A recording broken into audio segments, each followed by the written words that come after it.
विपक्ष तो लगातार वोट चोरी के मुद्दे पर सरकार और चुनाव आयोग को घेर ही रहा है और अब बीजेपी के ही नेता वोट चोरी के दावे करने लगे हैं, जिससे एक तरफ विपक्ष के दावों को बल मिलता दिख रहा है तो वहीं बीजेपी की टेंशन भी बढ़ रही है।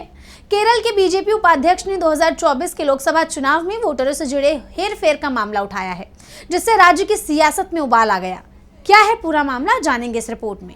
केरल बीजेपी उपाध्यक्ष बी गोपाल कृष्णन के एक चौंकाने वाले बयान ने केरल की राजनीति में भूचाल ला दिया है। उन्होंने दावा किया है कि 2024 के लोकसभा चुनाव में त्रिशूर सीट जीतने के लिए बीजेपी ने राज्य के बाहर से लोगों को लाकर बसाया और उन्हें वोटर लिस्ट में शामिल किया।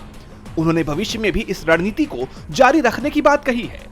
गोपाल कृष्णन ने यह बयान देकर विपक्ष के वोट चोरी के आरोपों को नई धार दे दी है, खासकर तब जब चुनाव आयोग की कार्यप्रणाली पर पहले से ही सवाल उठ रहे हैं। उन्होंने कहा, हम जिन निर्वाचन क्षेत्रों में जीतना चाहते हैं वहां जम्मू कश्मीर से भी लोगों को लेकर आएंगे।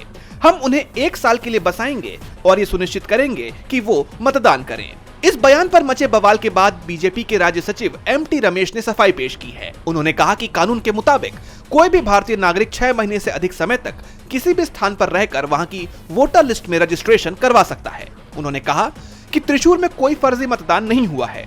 ये विवाद ऐसे वक्त पर सामने आया है जब बीजेपी के सुरेश गोपी ने त्रिशूर लोकसभा सीट पर 74,000 से ज्यादा वोटों से जीत हासिल की थी।